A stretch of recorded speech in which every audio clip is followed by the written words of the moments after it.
questions. Jake Frechette, Roy Rappa. How did you find your first experience captaining the Eagles? I think first and foremost, just start with my performance. Pretty big shoes to fill with Coach Wallace in lineup, but I had a lot of support and a lot of experience behind me.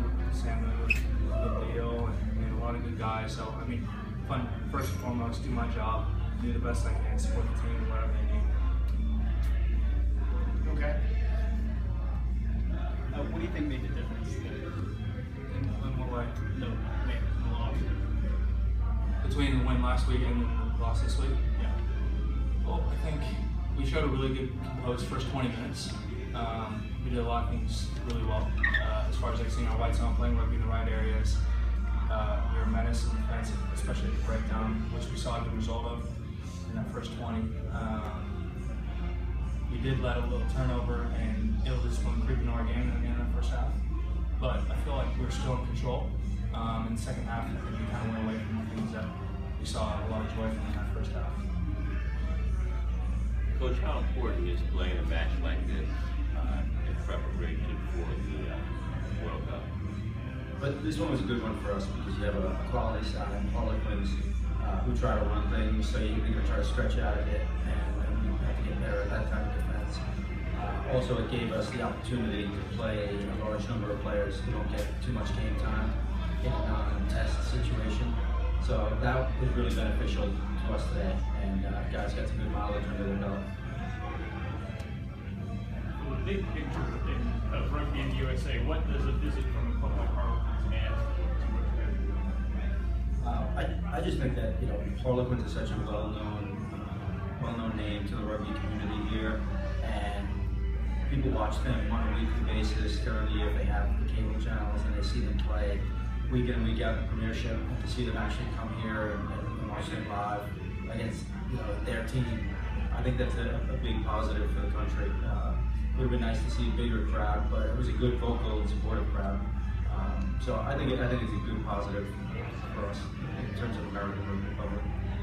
Coach, you mentioned the crowd. What does it take for rugby in this country to get to that next level of filling out a stadium like this? Yeah, that's a good question. I mean, because we've done it in the last 10 or 12 venues, there's been record crowds. So we've been getting them on a more consistent basis. Now I think the next step is to get them every time out, to fill that arena or get close to filling it every time out. So, it's just been a little drop, but they've been particularly good overall. And the new alliance or new agreement with Harlequins help you guys that way, and so What alliance is that? well, then you guys are going to work with them some more and stuff like that. Well, I think overall with the RFU coming in and London Irish playing 3 games over the next 3 years, I think there's going to be generally an association with English rugby and the club, so definitely beneficial. I think the more connections we can form, relationships we can form, be good for our players, be good for our fans and our organization here. With the Rugby World Cup right around the corner and kind of the deadline here for your roster coming up in the next couple of days, is there anything that anybody showed you today, or is there anything more finalized about that situation? And I was wondering when you have that announcement about who you'd be including in the World Cup roster. Yeah, that has to get out the next day, so that'll be pretty forthcoming. Most countries have theirs out already, and it'll be the next day or so. Yeah, there were guys, like I said, who got significant playing time for the first time in a while at this level. And some guys really stepped up to the battle. A couple guys maybe had a little trouble with it, but I think we did a lot of our pruning earlier in the summer and made a commitment. These are guys who show promise, and that we think can move forward with it. So. Who specifically do you think stepped up? I think guys who've been playing well. AJ McGinty played a very good game, but he's been playing consistently well, and he did more things better today than he has done. I thought Blaine did an exceptional job stepping in at fullback. Tough to fill that role, and demands a lot. I thought Nico Kruger, his first significant time of this level of rugby, and he showed composure and he did some good things out there. So that was good to see. Sort of related to what Blaine said earlier about getting away some things, is there a concern about kind of game management being squad deep?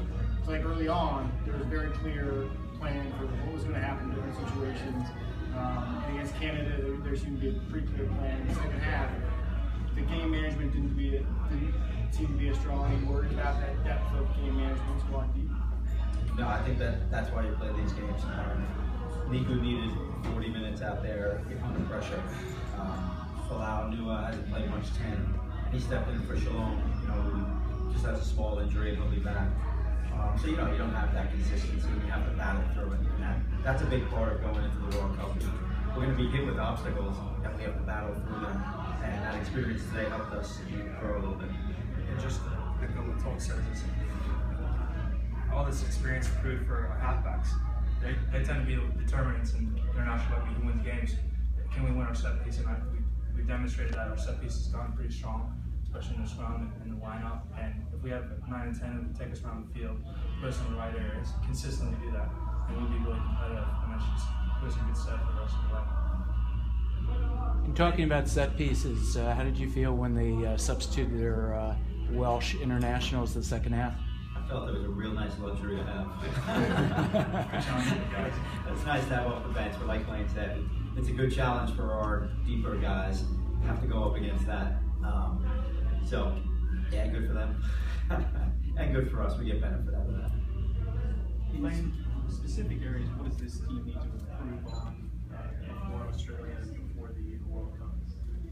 I think a big thing is, I think it was clear today that we playing the game in the right parts of the field, we're clearing pressure well, and we're getting opportunities.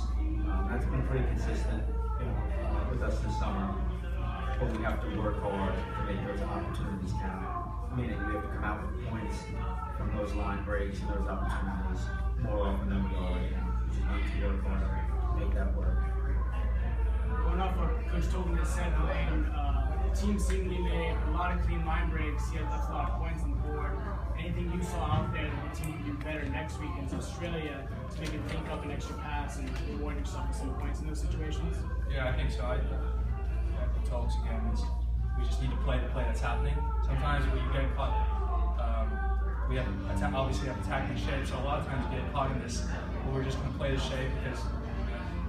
But we actually need to play the play all the way through, which means if there's a line break happening, we're there on sync, as opposed to just like expecting a breakdown to happen and then we reset our shape. No, we actually have to play it all the way through, and then flood the channel and hopefully get some easy forward balls where we convert these line breaks and at times we enter into their 22 in the points. Coach Tolkin. Hey man, this is Steve from the website writer, basically.